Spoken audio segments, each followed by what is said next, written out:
Assalamualaikum warahmatullahi wabarakatuh. Waalaikumsalam warahmatullahi wabarakatuh. Baik, kita lanjutkan kuliah Kapita Selekta.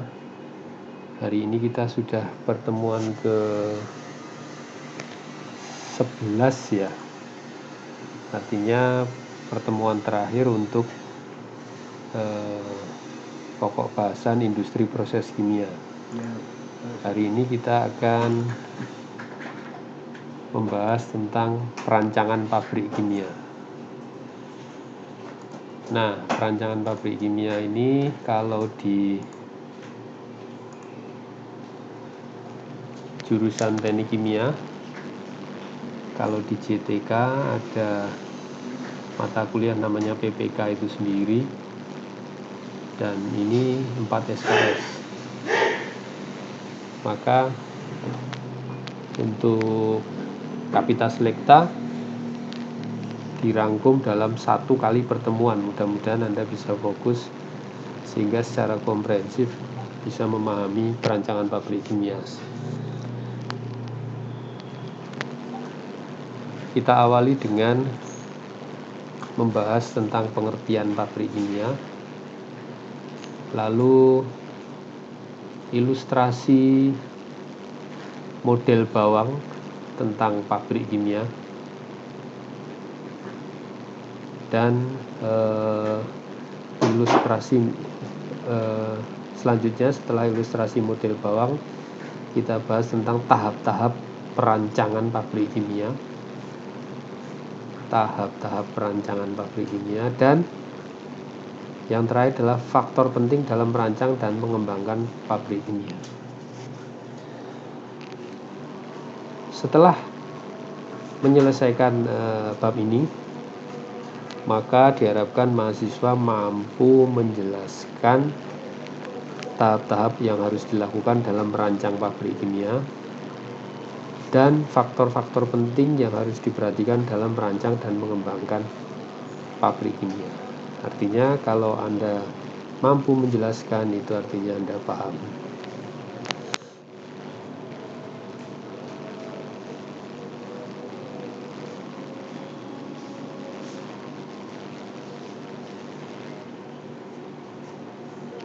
Oke. Menurut Stephanopoulos ya, pabrik kimia itu merupakan susunan dari unit proses dan unit operasi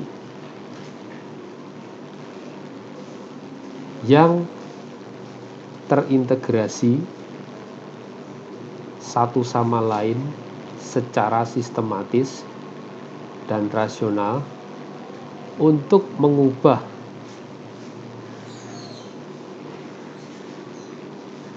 bahan mentah menjadi produk yang diinginkan. Produk yang diinginkan ini tentu saja yang mempunyai nilai tambah dengan menggunakan sumber energi yang tersedia dengan cara paling ekonomis. Nah, minggu lalu kita sudah belajar perbedaan unit proses dan operasi. Nah, di sini terjadi reaksi kimia ya, perubahan, berarti ada perubahan kimia ya, terjadi perubahan kimia.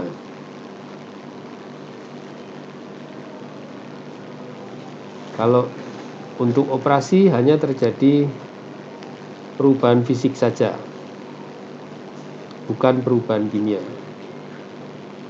Ini sudah kita pelajari ya. Jadi pabrik itu adalah susunan unit proses dan operasi, misalnya reaktor, penukar panas, pompa, menara destilasi, dan lain-lain, yang terintegrasi satu sama lain secara sistematis dan rasional untuk mengubah bahan baku menjadi produk yang diinginkan menggunakan sumber energi yang tersedia dengan cara paling ekonomis. Kalau kita lihat, ini adalah tipikal pabrik kimia. kita biasa menyebut proses flow diagram,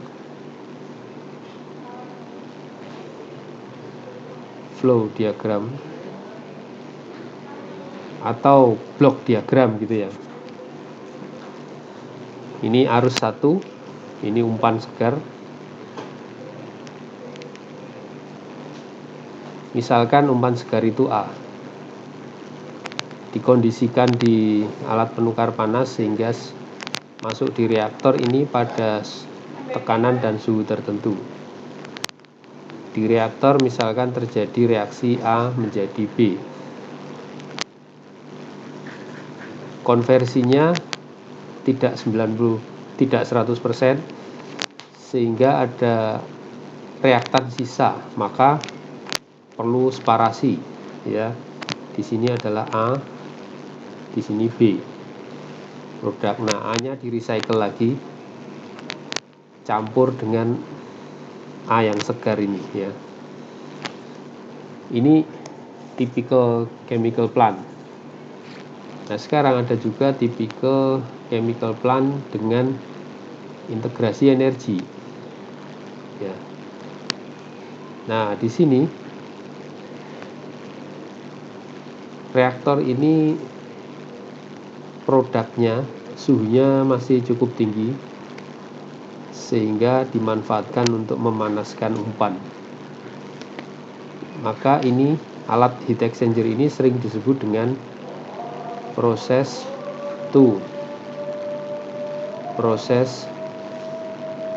heat exchanger. Artinya apa?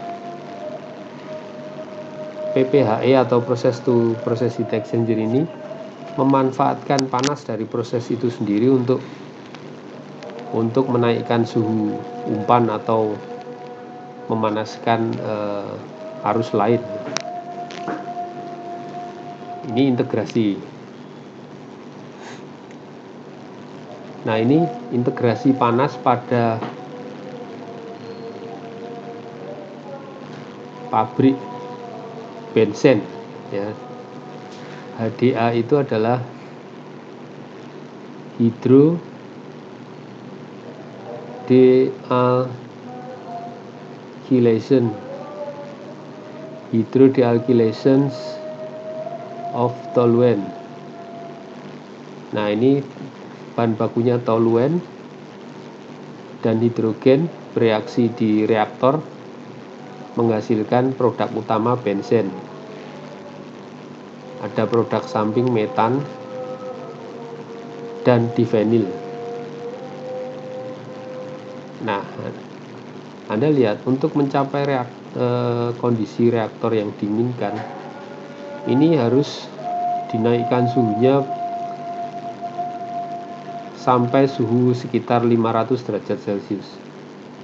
Nah, karena di sini suhunya tinggi, suhu produk reaktor ini, maka dimanfaatkan nih untuk memanaskan umpan di HE3, lalu juga digunakan untuk memanaskan reboiler di menara destilasi. HE lagi kembali, nah ke sini ya, ke reboiler 2 sampai kembali ke HE1 dan akhirnya ke utilitas. Nah, yang saya beri tanda ini U ini utilitas. Ini utilitas. Ya. Ini sistem utilitas.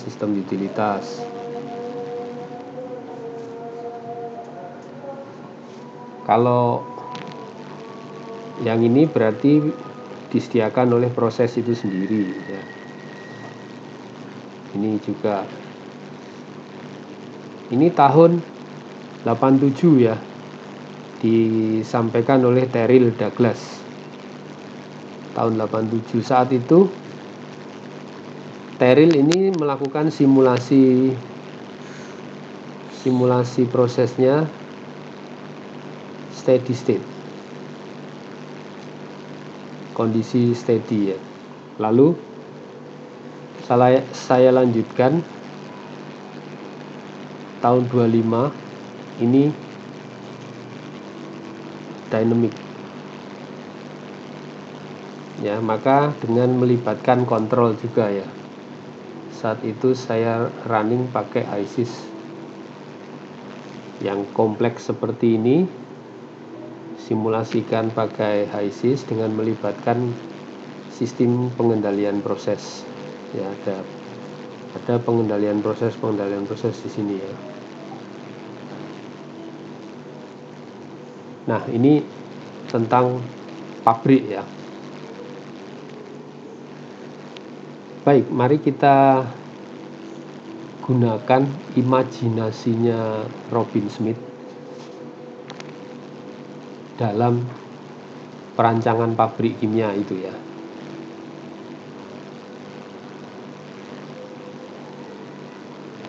Karena secara khusus perancangan alat operasi maupun alat proses memerlukan keahlian bidang lain, misalnya mesin, elektro, bahkan sipil ya.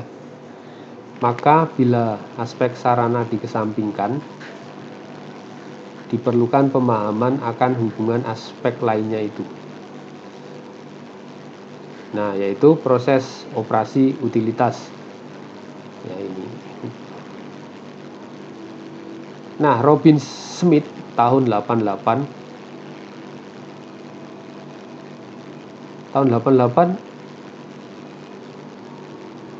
saya waktu itu tahun 88 masih duduk di bangku SMA ya. Anda belum lahir ya. Anda kan era 2020-an ya. 2000 mungkin 2003 atau 2004 gitu ya. 2000-an lah ya. Nah, kita lihat Robin Smith ya mengimajinasikan dalam suatu model yang dikenal dengan model bawang. Model tersebut berupa 3 lingkaran konsentris. Lingkaran paling dalam adalah menyatakan proses. Sedangkan lingkaran di luar proses ini adalah operasi dan utilitas. Jadi kalau kita gambarkan, ini lingkaran terdalam, ini proses. Lingkaran nomor 1 ini proses ya, terdalam ini proses.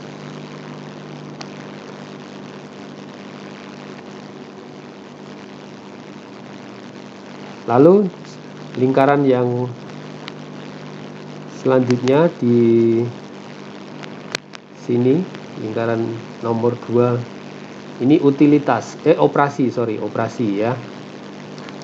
Dan lingkaran yang terakhir saya beri warna ungu, ini yang utilitas. Nah, utilitas. Jadi kalau kita buat atau merancang pabrik itu diawali dari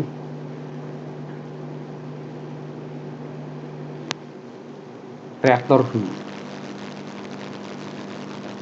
Reaktornya itu paling dalam ya. Reaktor itu proses, unit proses ya. Terjadi reaksi seperti apa. Sebelum masuk ke reaktor, umpan atau reaktan itu harus disiapkan. Misalnya suhunya dinaikkan, tekanannya dinaikkan. Itu melalui operasi ya, unit operasi yang nomor 2 ini. Nah, memanaskannya pakai media apa, mendinginkannya pakai media apa, menaikkannya perlu energi, menaikkan tekanan perlu kompresor misalkan seperti itu. Maka itu energi, media pendingin dan lain-lain disediakan oleh utilitas yang nomor 3 ini. Maka saling terkait. Ya, gitu ya. Setelah terjadi reaksi di reaktor atau di lingkaran nomor 1, terbentuk produk, maka perlu dimurnikan ya. antara produk dan reaktan dipisahkan, maka masuk ke lapisan kedua lagi operasi sampai akhirnya masuk ke lapisan ketiga, yaitu utilitas ya. Jadi ini imajinasi dari seorang Robin Smith model bawang ya. Kalau kita lihat, nah ini tadi yang sudah saya jelaskan tadi, model bawang. Terdalam ini adalah reaktor atau proses reaksi, lalu di luar reaktor itu adalah operasi, dan yang ketiga adalah utilitas.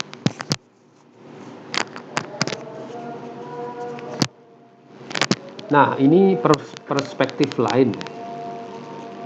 Perspektif lain ketika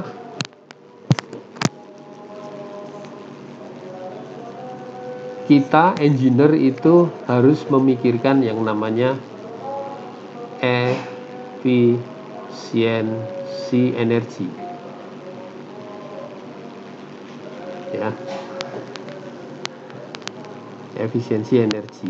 Maka di sini ya, di antara lapisan separasi dan utilitas itu disisipkan namanya heat exchanger network, yang ini ya, yang saya, nah ini heat exchanger network. Nah ini di antara operasi dan utilitas ya. Ini ada integrasi panas. Itu ya. Nah, integrasi panas menggunakan heat exchanger network. Ya, yang ini adalah integrasi energi atau panas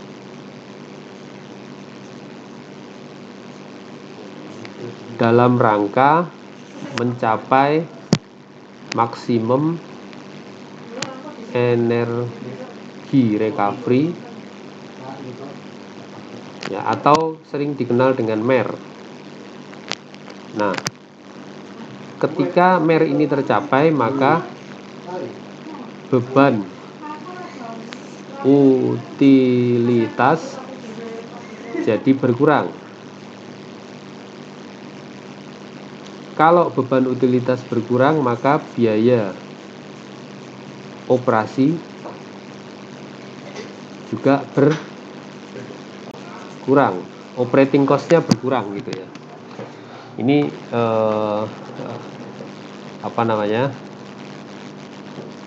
integrasi, manfaat integrasi panas. Oke, kita lanjut. Nah, ini penjelasan layer by layer ya. Yang paling dalam tadi adalah reaktor, tempat terjadinya reaksi umpan menjadi produk. Karena masih ada sisa umpan, ini harus dipikirkan pemisahannya. Jadi perancangan proses itu berawal dari reaktor. Setelah reaktor selesai, maka dilanjutkan dengan pemisahan antara umpan dan produk. Nah, ini adalah recycle. Ya, ini produk. Maka kita sampai ke kulit yang kedua ini ya. Ini 1, 2. Nah, lalu perlu utilitas ya. Nah, sebelum utilitas, karena tadi kita ingin merecovery energi, mengurangi beban utilitas ya, nomor 3-nya adalah heat exchanger network. Nah, ini ada memanfaatkan panas sebenarnya dari proses itu sendiri ya. Ini namanya PPHE, ini juga PPHE. Jadi panasnya itu disediakan oleh proses itu sendiri, bukan dari utilitas. Nah, kalau yang C ini dari utilitas. Ini dari utilitas. Kalau nggak ada PPHE, maka panasnya energinya disediakan oleh utilitas, seperti itu ya. Nah, kemudian ini layer 1, 2, 3, 4. Nah, ini yang keempat adalah utilitas ini. Ini utilitas. Ya, menyediakan pemanas untuk reboiler ini. Reboiler ini kondensor. Gitu ya. Ini layer-layer pada integrasi pada model bawang ya. Nah, sistem utilitas ini gambaran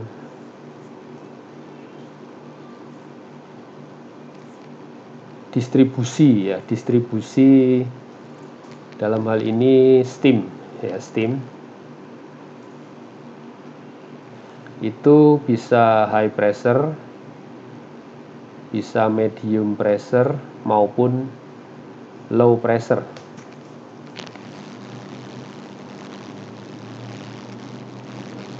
Nah, kita lihat di sini ada alat namanya boiler. Boiler ini untuk mengubah air menjadi uap air atau steam, gitu ya. Nah, di sini tekanannya tinggi, high pressure. Kalau Anda berkunjung ke pembangkit listrik tenaga uap, maka Anda akan menjumpai sistem seperti ini. Ada turbin, ini turbin ya. Turbin ini digunakan untuk menurunkan tekanan steam ini ya. Ada jenis high pressure, ada sampai ke state medium pressure, dan juga low pressure. Karena steam ini mengalami penurunan tekanan, ini menghasilkan kerja, W out. Nah ya, ini kemarin minggu lalu sudah kita bahas, menghasilkan kerja. Nah, kerja ini bisa diubah, dikonversi menjadi bentuk lain berupa listrik gitu ya, power, dan didistribusikan ke pengguna atau konsumen. Nah, steam yang tadi, steam tekanan tinggi, tekanan rendah, medium, rendah, ini didistribusikan ke pengguna masing-masing, proses A, proses B maupun proses C, seperti itu ya. Untuk proses heating maupun cooling ya. Ini water management.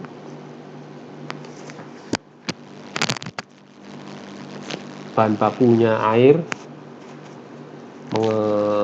Air ini dilakukan treatment sehingga siap untuk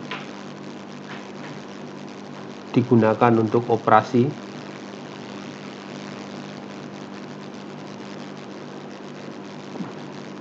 Selain itu juga bisa digunakan sebagai air umpan boiler. Air namanya air umpan boiler feed water ya. Ini diubah menjadi steam. Ya, diubah menjadi steam. Nah, lalu produk-produk sisanya, produk-produk yang setelah digunakan ini dimix ya, campur dengan air hujan. Ini masuk ke unit waste water treatment ya, waste water treatment. Nah, tapi seiring dengan tuntutan ya, efisiensi, air ini, air bekas ya, air bekas, saya sebut air bekas, air bekas operasi maupun air bekas untuk proses itu harus di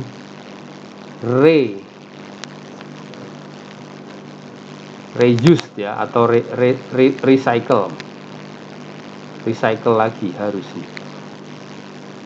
Nah, ini harus di recycle supaya ini raw waternya itu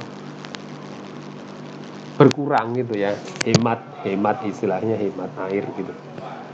Jadi diproses lagi airnya ini di treatment lagi supaya bisa digunakan lagi gitu ya. Nah, ini complete onion model, ada reaktor atau reaksi, 2 separasi dan recycle, 3 adalah heat exchanger network, heating cooling utility, dan 4 adalah water treatment ya, water effluent treatment.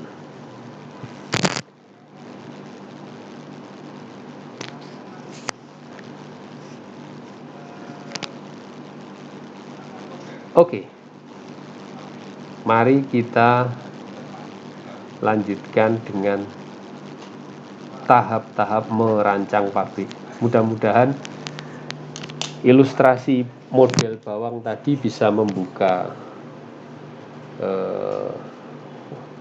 memberikan pemahaman ya tentang pabrik kimia, bahwa pabrik kimia itu tidak hanya satu unit tapi multi unitnya pun juga unit proses dan unit operasi gitu ya. Oke, tahap-tahap merancang pabrik kimia.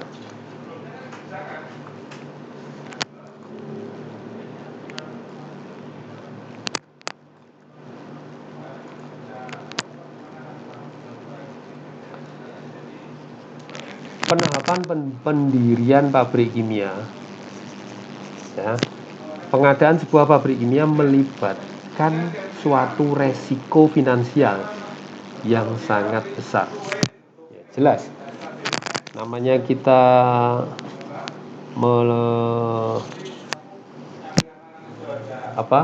melakukan investasi, kita memberi investasi untuk pengadaan atau pendirian pabrik, itu jelas ada resiko finansialnya.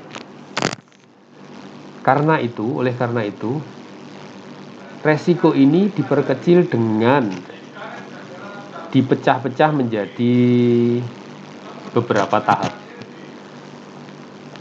Jadi ada tahap 1, tahap 2 sampai tahap akhir. Masing-masing tahap tadi ada resikonya gitu, supaya tidak langsung resiko yang besar gitu ya, tapi ada persentasenya lah. Nah, sebuah tahap tertentu baru dimulai bila tahap pendahulunya sudah dinyatakan layak.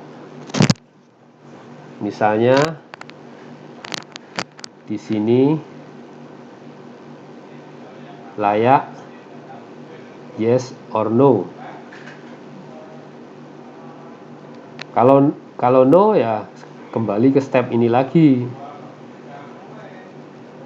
ke tahap awal. Nah, gini ya. Ini ada. Kalau yes, next step. Seperti itu. Kalau layak, yes, go to the next step. Kalau tidak, ya kembali ke awal lagi. Ada beberapa bentuk dari penahapan. Salah satunya adalah sebagai berikut. Ini penahapan, tahap-tahap mendirikan pabrik kimia. Diawali dari gagasan atau ide, ya. Diawali dari gagasan. Apakah gagasan ini untuk menghasilkan produk yang benar-benar baru, new product, atau untuk meningkatkan produk yang sudah ada atau existing product.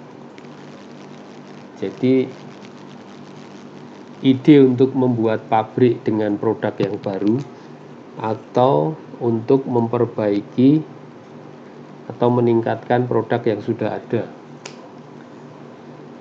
Itu ide. Nah, setelah ide itu muncul, dilakukan yang namanya feasibility study atau studi kelayakan. Studi kelayakan ini nanti akan memberikan luaran output berupa telaah daripada ini kemanfaatan ya, telaah kemanfaatan. Dalam hal ini adalah keuntungan. Apakah dari feasibility study ini menghasilkan keuntungan yang masuk akal, ini reasonable profit. Saya di UPN Veteran ini bergabung dengan LPPM, pusat studi PSME maupun pusat studi yang lain, pusat studi mineral energi maupun yang lain, itu pernah mengerjakan feasibility study. Beberapa feasibility study yang pernah dikerjakan itu antara lain feasibility study pendirian pabrik surfaktan dari limbah tandan kosong sawit. Dan itu kesimpulannya adalah profitnya reasonable. Lalu yang baru-baru ini kita juga pernah mengerjakan feasibility study pembangunan kilang mini.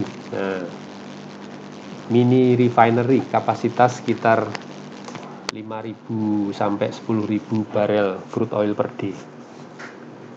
Itu juga reasonable. Sampai akhirnya yang kilang mini itu dilanjutkan ke tahap selanjutnya, yaitu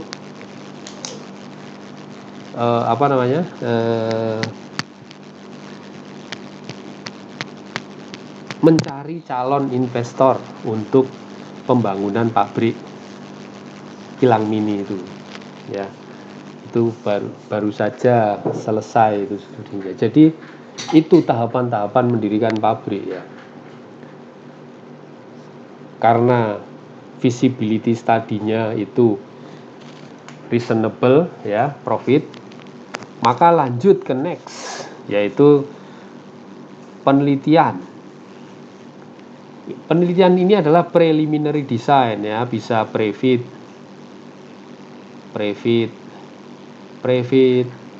front end engineering design, ya. Di sini mengumpulkan informasi kondisi operasi, misalnya tekanan, suhu, laju alir, komposisi. Lalu pengembangan, proses development, ini semacam FEED, ya. Dan detail engineering design atau DED, detail engineering design. Nah, kalau sudah detail di sini berarti Anda menentukan ukurannya seberapa, ya, membuat proses flow diagram atau piping and instrumentation diagram, lalu menentukan peralatan proses operasi yang diperlukan itu apa saja. Setelah itu baru project engineering, rekayasa proyek. Ini pilot plan maupun full scale. Tidak langsung, ya, tidak langsung skala besar, tapi pilot dulu. Pilot sukses, lanjut ke full scale. Dan rekayasa konstruksi. Dan yang terakhir adalah riset pasar, rekayasa riset pasar atau market research engineering. Nah, ketika Anda membangun pabrik, itu juga harus dipikirkan apakah produk Anda itu nanti laku atau tidak. Calon pembelinya siapa? Gitu ya.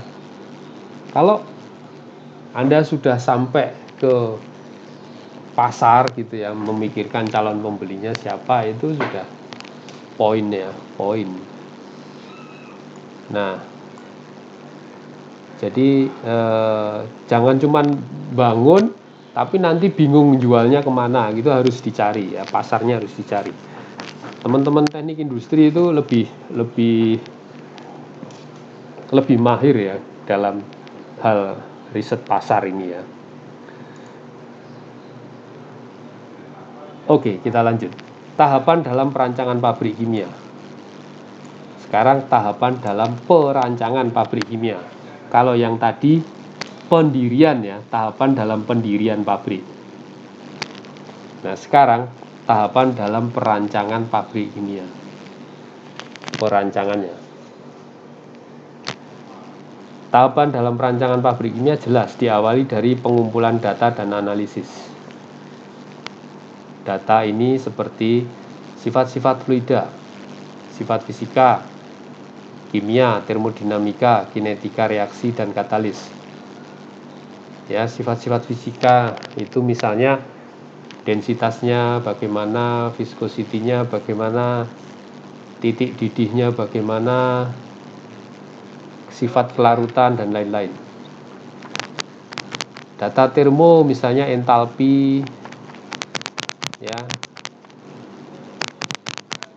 kinetika misalkan bagaimana persamaan laju laju reaksinya seperti apa ya, apakah menggunakan katalis atau tidak. Ini tahap pengumpulan data. Setelah itu Anda lakukan pemilihan proses berdasarkan kajian teknis dan potensial ekonomi. Nah, pertemuan yang lalu Anda sudah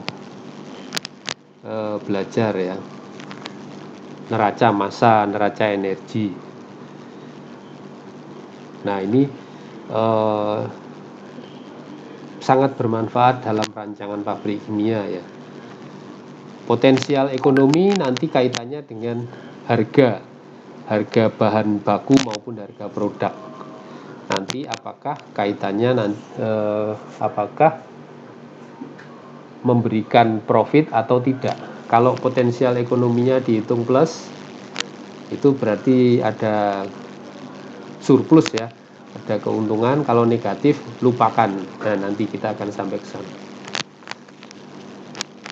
Lalu setelah itu penentuan kapasitas pabrik. Ya. Kapasitas misalnya kapasitas 10.000 ton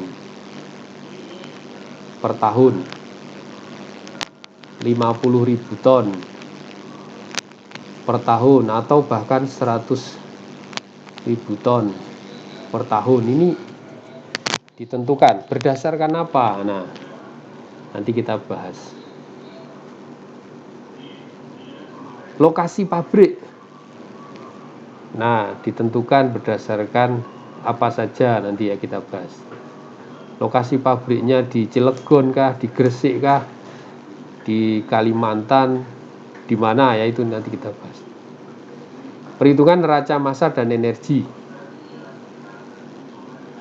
Ya, perhitungan neraca massa dan energi pada alat proses maupun operasi. Lalu perancangan alat proses dan operasi. Nanti di sini kita akan menentukan ukuran dan spesifikasinya. Misalnya Anda rancang pompa. Pompa ini energinya berapa HP?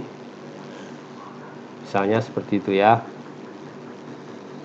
Pipanya berapa inci? Lalu tata letak pabrik. Tata letak. Ya, tata letak.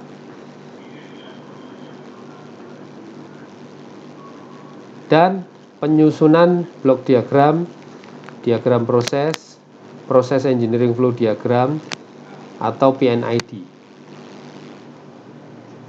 Ya, ini rangkaian gambar rangkaian alat-alat proses maupun alat operasi untuk mengolah raw material menjadi produk yang mempunyai nilai tambah. Setelah itu semua selesai, baru perancangan sistem utilitas. Ini unit pendukung ya. Dan yang terakhir adalah analisis keekonomian. Ya, analisis keekonomian. Oke. Ini adalah konsep merangkai alat untuk mengolah raw material menjadi produk yang mempunyai nilai tambah. Konsep merangkai alat itu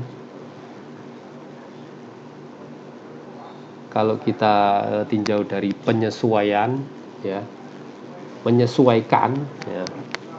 Ini menyesuaikan dengan kondisi operasi.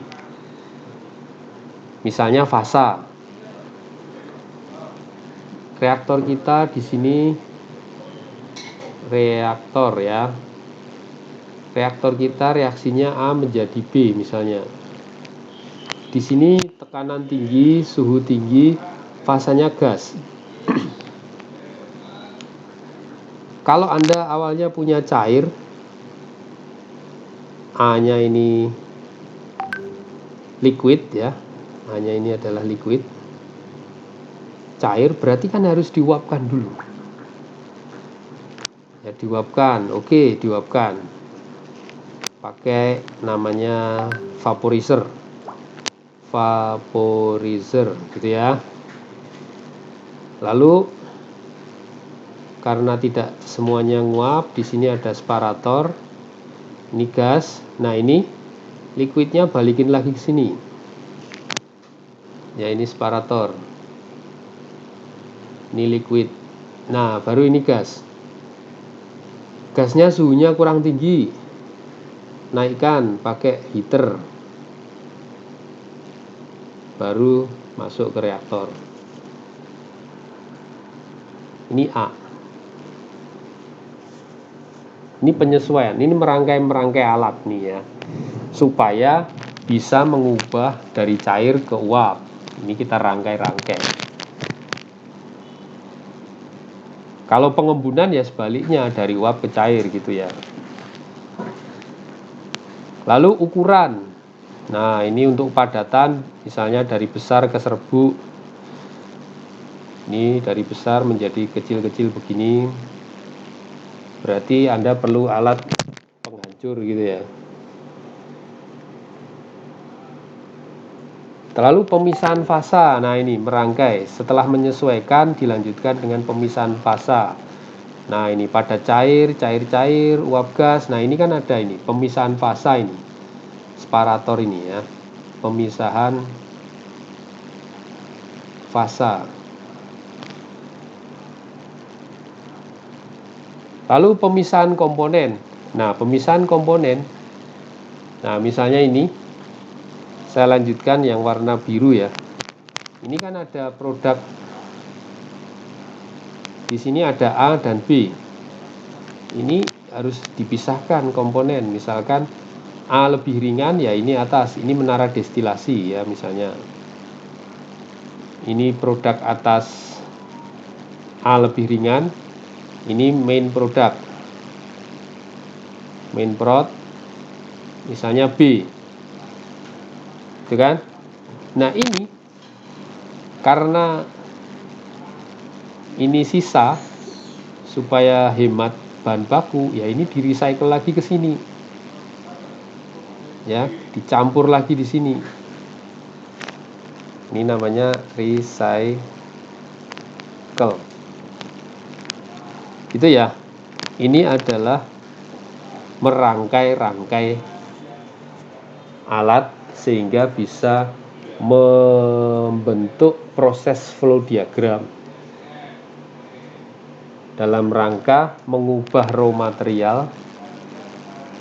Mengubah raw material di sini adalah bahan bakunya A. Bahan bakunya A ya, menjadi B produk utama. Nah, kalau sudah begini kan terintegrasi satu sama lain ya, membentuk proses flow diagram. Kalau dari onion model tadi berawal dari sini. Ya, onion model berawal dari sini. Dari reaktor ya. Reaktor kita tahu kondisi operasinya, maka kita siapkan di kulit terluarnya adalah operasi, utilitas ya, seperti itu. Ini merangkai alat. Nah, ini persiapan umpan reaktor yang tadi, misalkan kita punya umpan reaktor itu harusnya fase uap ya. Kalau kita awalnya punya liquid ya harus kita, ini liquid, kita ubah ya, ini namanya vaporizer. Tidak semua menguap, masih ada liquid, ini kita pisahkan di alat namanya separator. Nah, gitu ya.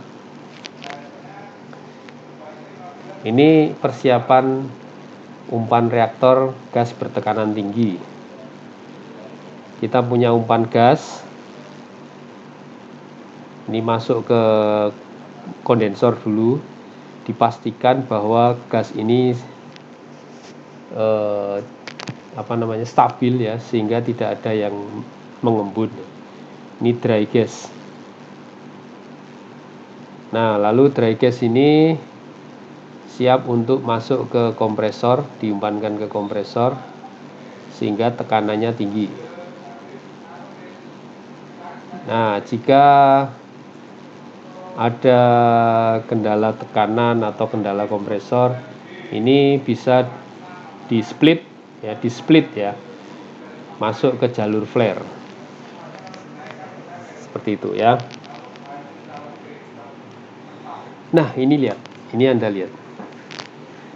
Ini adalah flow sheet ya, atau proses flow diagram yang saya buat menggunakan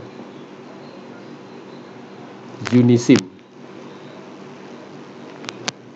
Ya, Unisim ini software ya, software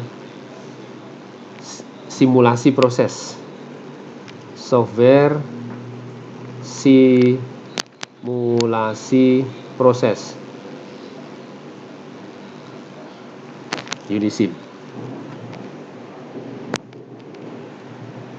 Dengan Unisim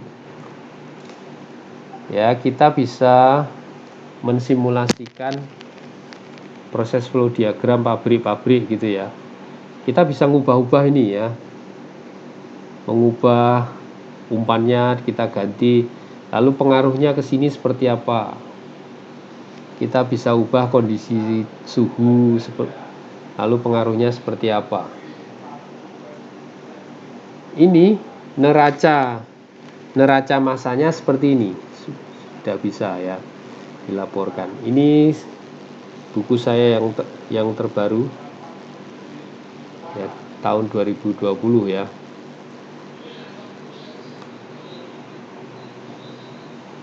Jadi simulator proses sangat-sangat membantu engineer maupun calon engineer ya, calon engineer maupun engineer dalam mempelajari perilaku pabrik. Jadi Anda nggak perlu terjun langsung di pabrik, Anda bisa simulate ya. Anda lakukan simulasi, Anda ubah suhunya berapa, nanti pengaruhnya terhadap reaksi seperti apa, itu bisa ya. Yang warna biru-biru ini inputan. Yang warna biru ini inputan dari kita. Seperti itu ya.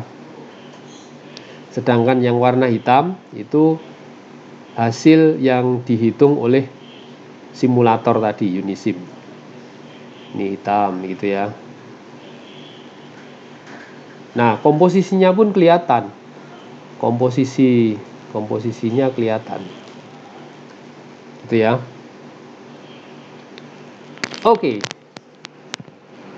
Untuk subbab terakhir daripada perancangan pabrik kimia ini adalah faktor-faktor penting dalam merancang dan mengembangkan pabrik. Apa saja? Mari kita lihat. Nah, mari kita pahami dulu proses industri kimia. Ya, kita lihat ini proses industri kimia. Sistem ya, ini makanya kita sebut sistem. Yang digunakan untuk mengolah, memproses, mengubah raw material menjadi produk utama.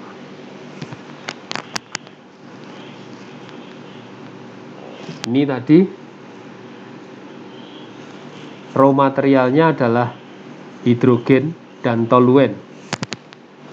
Setelah melalui unit operasi maupun unit proses, ini reaktor, menjadi produk utamanya ini benzen, main prod. Ini produk samping, metan, ya. Dan divinil ini byproduct juga ya, byproduct. Ini recycle yang toluen yang sisa ini di recycle. Toluen sisa ini di recycle, campur lagi dengan yang segar. Nah, jadi seperti itu. Sistem proses ya untuk mengkonversikan raw material menjadi produk utama. Ada kalanya juga sistem proses ini menghasilkan produk samping, bahkan juga limbah. Ya, jadi ada juga yang reaksinya itu menghasilkan produk samping maupun limbah. Nah, dalam melangsungkan sistem proses ini memerlukan energi. Ya, tapi ada juga yang menghasilkan energi. Nah, ketika sistem proses ini menghasilkan energi, harus dipikirkan bagaimana merecovery ya energi tersebut. Berarti kalau kita merecovery maka kita melakukan integrasi panas. Kalau integrasi panas artinya kita memanfaatkan panas dari proses itu untuk memanaskan arus ya, di dalam proses arus lain gitu ya. Memanfaatkan panas dari proses itu sehingga bisa menurunkan atau menghemat energi utilitas. Nah, sekarang sistem proses ini supaya bisa berlangsung didukung oleh sistem utilitas. Nah, sistem utilitas ini menyediakan media pemanas, misalnya steam. Juga media pendingin, misalnya air pendingin ya, pendingin. Menyediakan listrik juga, misalnya menyediakan udara instrumen ya, udara bertekanan untuk instrumen. Untuk instrumen ini utilitas ya, penting ini. Selain itu juga ada faktor pendukung sistem proses, yaitu off-site system, di luar sistem proses. Misalnya pelabuhan, dermaga itu off-site ya. Kalau Anda misalkan bahan bakunya itu impor dari luar negeri, impor pakai kapal gitu ya, maka perusahaan yang besar biasanya itu punya lahan untuk menimbun bahan baku setelah dari diimpor ya, di pelabuhan terutama ya. Nanti ada gambar ilustrasinya ya. Nah, pendukung lainnya, pendukung sistem proses ini safety, keselamatan ya, dan pengendalian proses. Kontrol ya, proses kontrol. Ini menjaga P, menjaga T, menjaga flow agar pada nilai yang diinginkan at desired value. Komposisi juga ya. Nah, ini gambaran sistem proses untuk mengubah raw material menjadi produk yang mempunyai nilai tambah. Nah, maka setelah kita tahu gambaran sistem proses atau proses industri kimia, maka kita bisa mengetahui, memahami faktor-faktor penting ya dalam merancang pabrik dan mengembangkan pabrik. Faktor-faktor penting. Pertama adalah potensial ekonomi dari alternatif proses yang ada. Misalkan Anda ingin menghasilkan C, Anda ingin memproduksi C, bisa melalui A plus B menjadi C. Ini alternatif 1. Alternatif 2, Anda bisa A plus D menjadi C. Nah, Anda pilih yang mana? Yang 1 apa yang 2? Nah, nanti ada potensial ekonominya. Ya. Faktor penting yang kedua adalah kapasitas pabrik. Kapasitas pabrik Anda tentukan berdasarkan kebutuhan, berdasarkan ketersediaan bahan baku ya. Misalkan Anda prediksi nanti ya, untuk 10 tahun yang akan datang kebutuhannya sekitar 100.000 ton per tahun dan seterusnya. Itu kapasitas pabrik. Lalu lokasi pabrik penting nih. Lokasi pabrik itu apakah mendekati bahan baku, mendekati konsumen, bagaimana ketersediaan tenaga kerjanya gitu ya.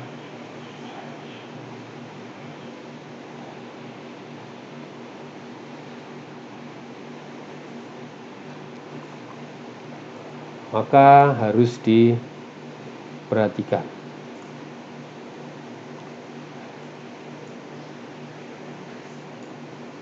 Ini banyak yang menghilang ya, dinasti. Nggak ada di sini, di mana ya? Lalu siapa lagi nih ya? Rahmadewi kelihatan dari sini ya. Cuman ada juga yang cuman kelihatan rambutnya. Oke, nggak masalah ya. Yang penting Anda ujian nanti bisa gitu aja ya.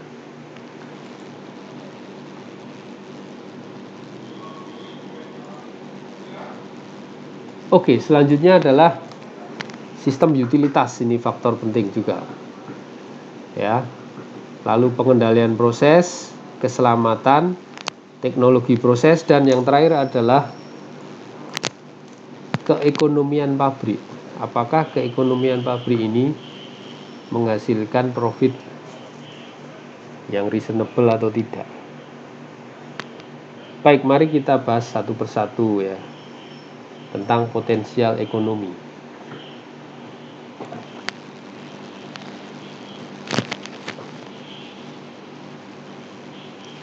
Kita lihat dari contoh produksi bahan bakar fuel grade etanol. dari batang sorghum dan juga jerami. Nah, setelah kita hitung potensial ekonominya, potensial ekonomi itu harga produk dikurangi bahan baku. Ternyata yang sorghum ini ketemu positif. Ya, yang sorghum ketemu positif. Sedangkan yang dari jerami ini negatif. Maka kita jelas memilih yang batang sorghum yang potensial ekonominya tinggi. Lupakan yang dari jerami. Itu ya, lupakan dari jerami.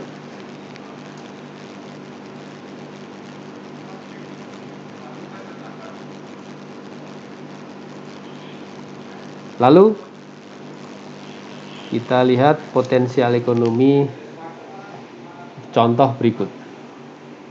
Misalnya kita ingin menghasilkan atau memproduksi produk C misal. Ini produk ya. Ada dua alternatif. Alternatif A itu bahan bakunya A dan B. Alternatif kedua, ini alternatif B, bahan bakunya A dan E. Alternatif A ini punya byproduct D dan alternatif B punya produk samping F. Ya. Maka pilihlah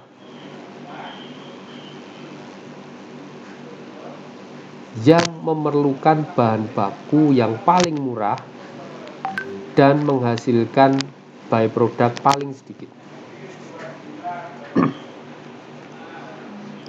Kalau paling murah nanti A, yang ini, ya Anda pilih A gitu ya. Oke, kita lanjut. Potensial ekonomi, jalur yang dipilih adalah yang memerlukan bahan baku paling murah dan menghasilkan ikutan yang paling sedikit.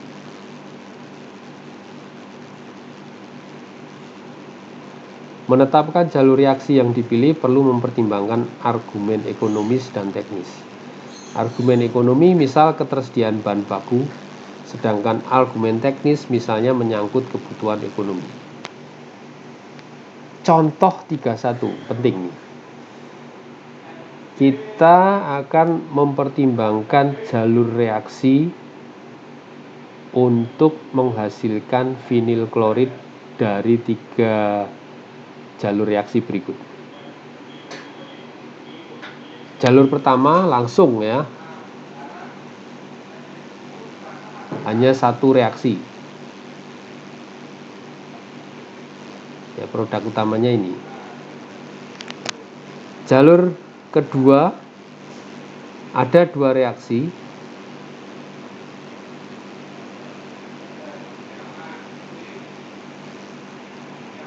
Di mana ada produk samping. Ya, produk sampingnya ini. Ini produk samping. Sedangkan produk utamanya ini vinil klorid yang atas ini. Ini reaksi yang kedua. Jalur reaksi yang ketiga itu yang warna hijau ini. Jalur reaksi yang ketiga. Produk utamanya vinil klorid yang ini. Ya, ini produk utamanya ini. Sekarang kita lihat produk sampingnya ada lebih banyak ya. Ada air, ada ini apa ini ya, C2H3Cl, ada asam klorida. Nah, bahan bakunya juga ada oksigen ini. Sekarang kita punya data harga, ya, data berat molekul, ya, data berat molekul dan harga. Kalau oksigen bisa diambil gratis dari udara. Nah, dari sini kita bisa menghitung yang namanya potensial ekonomi masing-masing jalur, ya. Potensial ekonomi masing-masing jalur ini seperti apa? Kita hitung. Potensial ekonomi itu adalah dirumuskan harga hasil atau produk dikurangi harga bahan baku. Jalur pertama ini cuma satu reaksi sederhana, ya, paling sederhana. Tapi potensial ekonominya minus. Maka lupakan jalur pertama. Jalur kedua, ya, ada dua reaksi, ya, di mana ada produk samping juga, ya. Ini ketika dihitung potensial ekonominya, produk minus bahan baku, ini positif, ya, positif. Maka kita bisa pertimbangkan jalur 2. Kalau jalur 3 setelah dihitung ini negatif, maka lupakan. Nah, kita pilih jalur 2. Pilih jalur 2 dengan catatan produk sampingnya ini, ya, produk sampingnya itu laku dijual, ya, dengan catatan byproduct-nya atau produk samping itu laku dijual.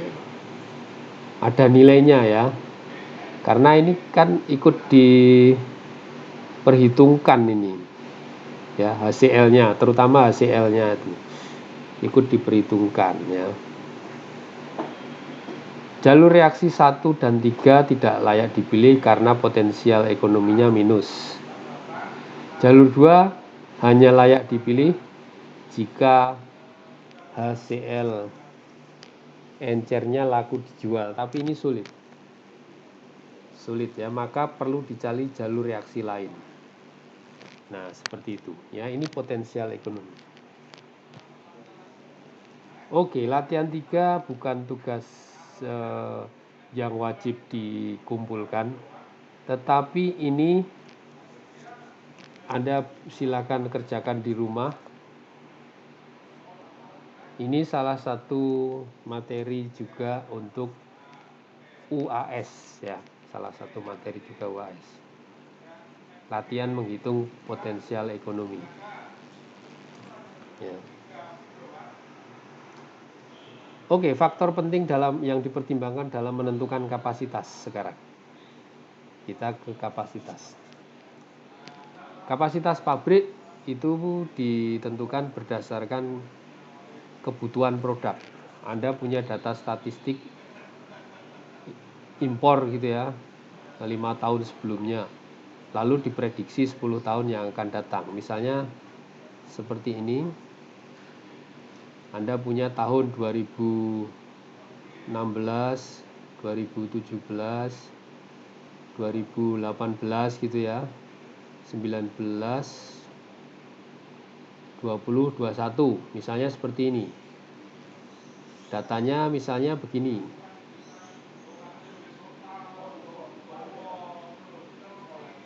Misalnya begini datanya. Lalu Anda buat semacam regresi, ketemunya begini.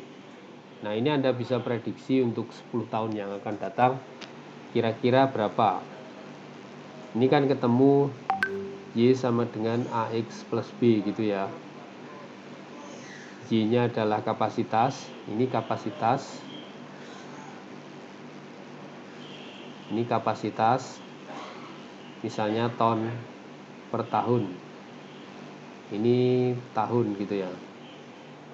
Anda bisa prediksi 10 tahun yang akan datang, berarti 2032 itu seperti apa.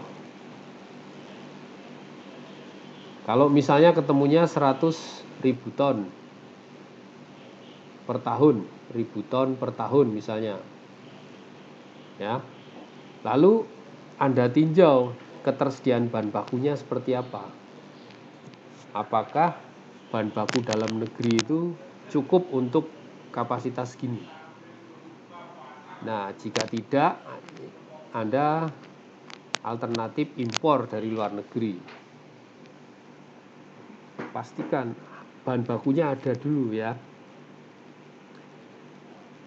Setelah itu Anda bandingkan kapasitas pabrik existing yang sudah ada. Nah, ini dalam rangka kita menentukan desain ukuran ya, ukuran peralatan. Apakah sudah ada dalam standar peralatan atau tidak. Misalnya kapasitasnya terlalu kecil, itu juga mungkin alat-alatnya ukurannya nggak standar misalnya.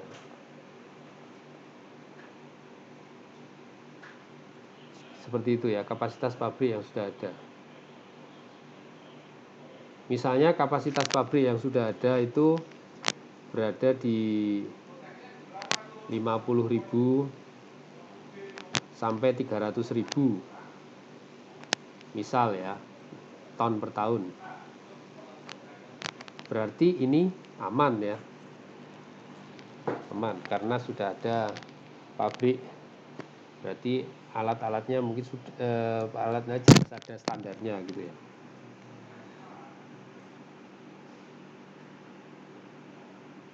Nah, sekarang faktor penting yang perlu dipertimbangkan dalam menentukan lokasi pabrik.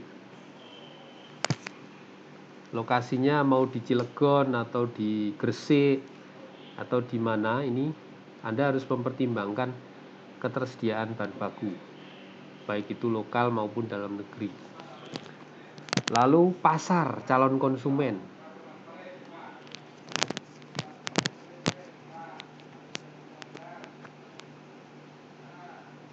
Dan ketersediaan tenaga kerja.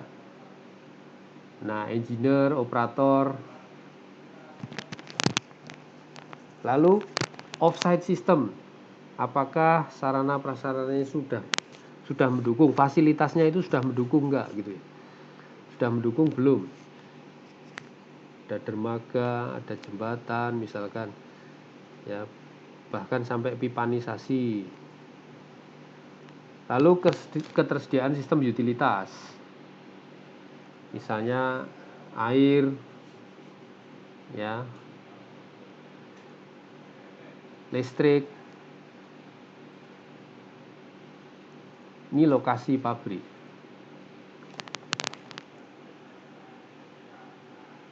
Ini ketersediaan bahan baku. Ini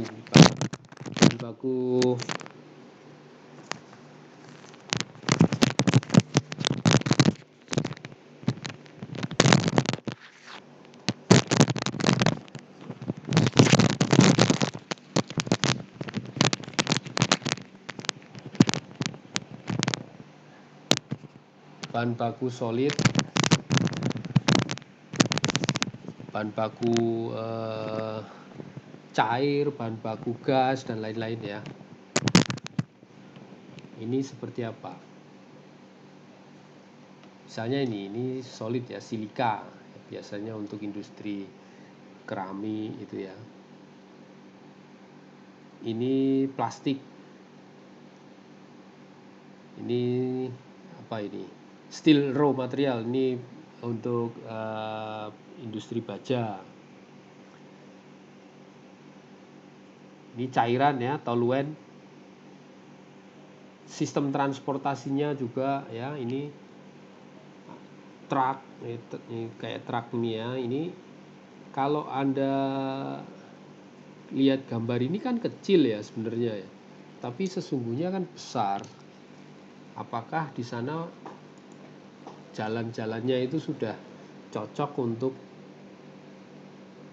truk atau kendaraan yang sebesar itu misalnya.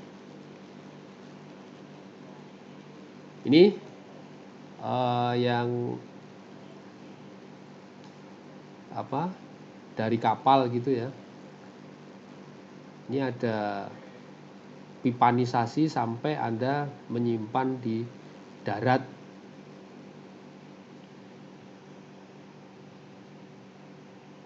Kalau misalkan ini di pelabuhan, berarti kan harus ada tangki timbun ya. Artinya harus punya lahan di sini. Nah, biasanya perusahaan yang besar itu sewa lahan atau bahkan punya lahan di sekitar pelabuhan. Nah, kalau kita lihat nih offsite system. Ya, kita lihat. Ini contoh di Cilegon. Ini offsite system, ada dermaga ya. Sistem transportasi, ini jembatan. Misalnya Anda ingin mendatangkan bahan baku yang harus melewati sungai. Nah, ini kalau tidak ada jembatan bagaimana? Misalnya harus mutar dulu atau melewati area lain, kan itu waktu juga ya. Itu offsite system. Sistem transportasinya seperti apa? Ya, ini kapal dengan tangki bertekanan. Terus ini truk. Ini sistem transportasi hidrogen ya. Pipa ya. Oke, mari kita lanjutkan. Faktor penting lain dalam perancangan pabrik kimia adalah sistem utilitas. Utilitas merupakan unit penunjang operasional pabrik apapun di luar unit proses dan unit operasi yang bertugas menyediakan, mempersiapkan, dan mendistribusikan bahan-bahan penunjang operasional pabrik seperti listrik, bahan bakar, air untuk proses, fluida pemanas, fluida pendingin, bahkan udara bertekanan untuk instrumen. Ini sistem utilitas. Nah, faktor penting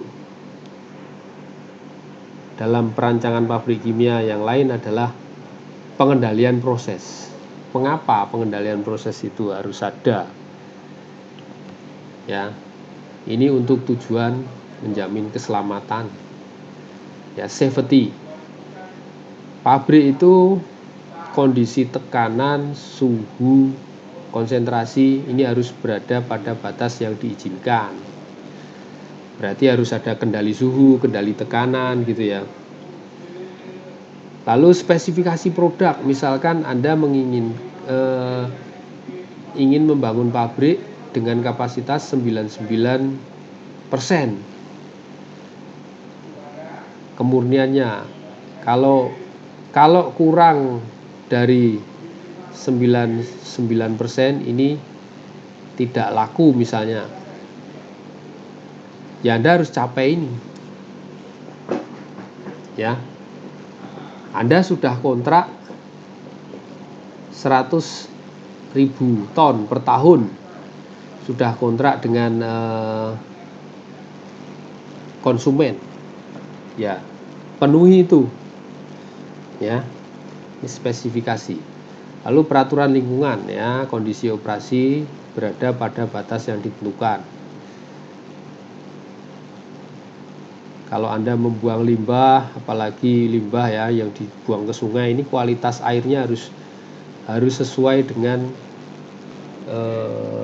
kondisi yang sudah ditentukan.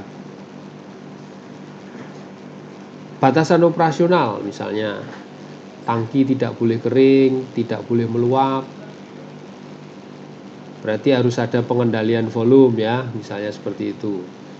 Suhu reaktor tidak boleh melebihi batas. Ini harus ada pengendalian suhu. dan ekonomi. Operasi pabrik harus sepakat dengan kondisi pasar, ya. Ketersediaan bahan baku harus seimbang dengan produk. Ini ekonomi. Nah, faktor penting yang lain adalah keselamatan. Jadi safety. Keselamatan proses merupakan upaya pencegahan insiden dan kecelakaan selama proses pembuatan bahan kimia dan obat-obatan berskala besar pada khususnya, ya. Pelepasan bahan dan energi yang berpotensi berbahaya ke lingkungan secara tidak sengaja selama reaksi kimia atau karena reaksi yang tidak terkendali.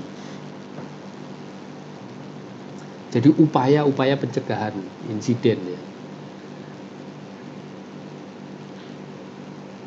Misalkan Anda bekerja pada tekanan tinggi, suhu tinggi, itu biasanya ada safety guidance, ya, supaya Anda bekerjanya itu aman.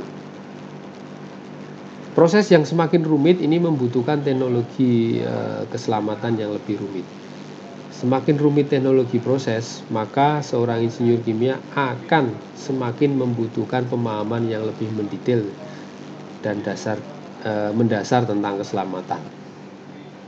Ini contoh, ya, mengapa kecelakaan dalam industri kimia dapat terjadi.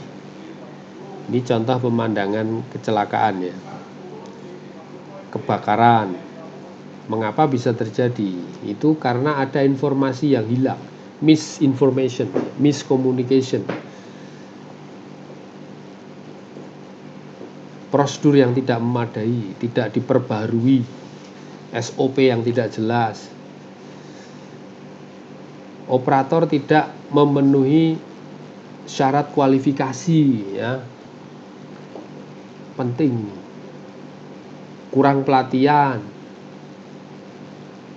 Lalu cacat teknis, fasilitas fisik tidak sesuai dengan desain, perawatan yang buruk, penggantian alat tanpa analisis. Nah, ini kesalahan manusia, ini human error nih, sebisa mungkin harus dikurangi atau bahkan tidak ada, ya. Kita jangan menjadi penyumbang utama kecelakaan, ya, jangan. Karena kesalahan manusia, kecerobohan, jangan. Hanya fokus pada keuntungan semata dan menyangkal resiko ini juga bisa. Kecelakaan karena eksternal. Nah, kalau eksternal ini faktor yang tidak bisa dihindari, misalnya gempa bumi, badai, ada sabotase, bahkan teroris gitu, ya. Ini masuk ke situ, ya, sumber-sumber kecelakaan. Nah, tujuan keselamatan pada proses jelas mengontrol semua resiko dan potensi kecelakaan, mencegah kecelakaan, menghindari kerugian harta benda dan nyawa, menghindari kerugian bagi perusahaan atau kos. Ini tujuan keselamatan.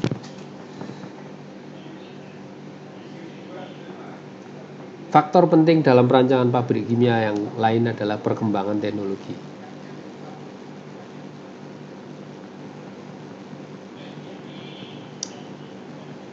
Menurut Profesor Robert, nah ini penerima Nobel tahun 87. Tahun 87 itu saya masih SMP, ya.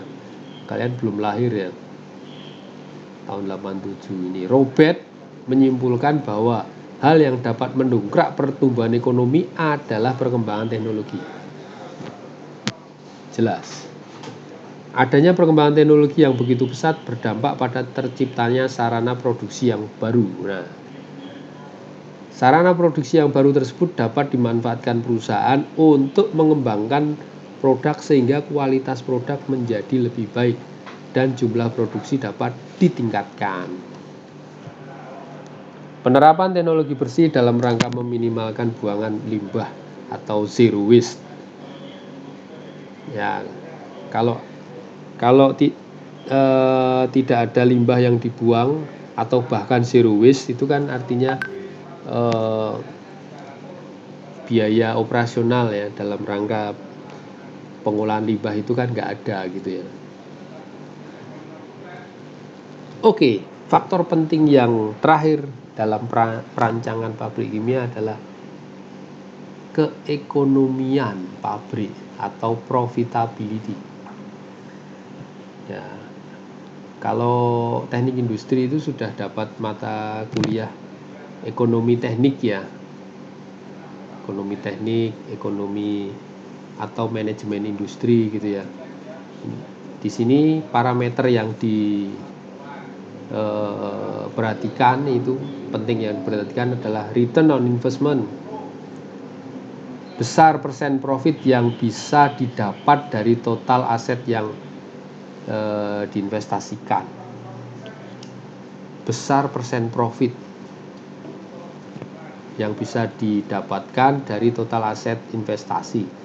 Dari definisinya bisa dikatakan bahwa ROI adalah perhitungan yang bisa menunjukkan tingkat seberapa efektif perusahaan mempertaruhkan dana dalam tanam modal berupa investasi. Ini ROI. Lalu parameter yang kedua tentang keekonomian ini adalah PO time, yaitu periode masa pulang modal atau pengembalian modal. Break even point, titik impas, yang dimana pabrik pada titik itu penjualan kapasitas itu tidak untung tidak rugi ya. Dan shutdown point, titik penutupan usaha, dimana pengusaha berpikir bahwa tidak ada manfaat melanjutkan operasi bisnis dan memutuskan untuk menutup pabriknya itu. Ini perhitungan ROI, profit dibagi fixed capital ya. Lalu kita punya beberapa tipe industri ya. Ada industri kimia, petroleum, pulp paper. Kalau ini rentang ya, ROI, low risk, high risk. Ya, di sini ya, low risk, high risk. Lalu waktu pengembalian, PO time ya, waktu pengembalian modal. Ini juga ada tipe low risk maupun high risk. Satu lagi gambar, nah ini dia gambar profil keekonomian. Ini production capacity dan ini adalah biaya rupiah per tahun atau dolar per tahun. Ini CAPEX, fixed capital cost di sini ya, sampai sini. Lalu ini sampai sini, ini adalah variable cost. Lalu regular cost. Nah, dari variable cost kita tarik garis dari fixed cost kita tarik garis ke sana. Ini adalah garis ya, garis yang dari fixed cost ke regular cost ini, ke variable cost, sorry. Lalu kita tarik garis ya, ini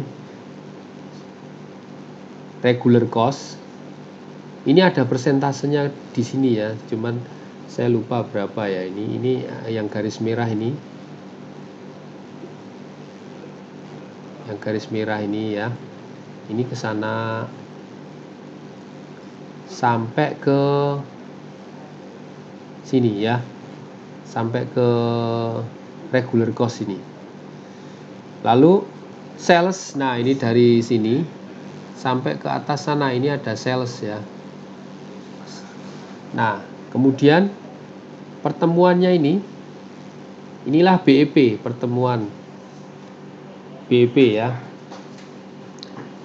biaya penjualan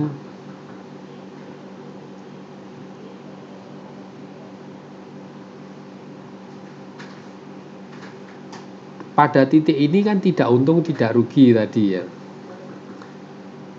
Nah, kalau kita tarik garis sejajar dari variable cost ini sejajar dengan biaya penjualan ini, ketemu SDP di sini, maka kalau di sini harus tutup.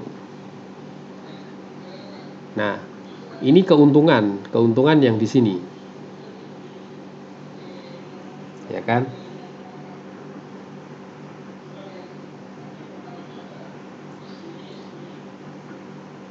Nah, maka ketika kita sudah bisa menghitung keekonomian, kita sudah merancang pabrik berdasarkan kajian teknis, keekonomian kita sudah hitung juga, maka kita bisa menyimpulkan apakah pabrik ini layak untuk diteruskan atau tidak, gitu ya. Nah, ini latihan juga. Silahkan Anda kerjakan di rumah untuk belajar ya. Ini juga salah satu materi untuk ujian akhir semester. Apakah ada yang ingin ditanyakan?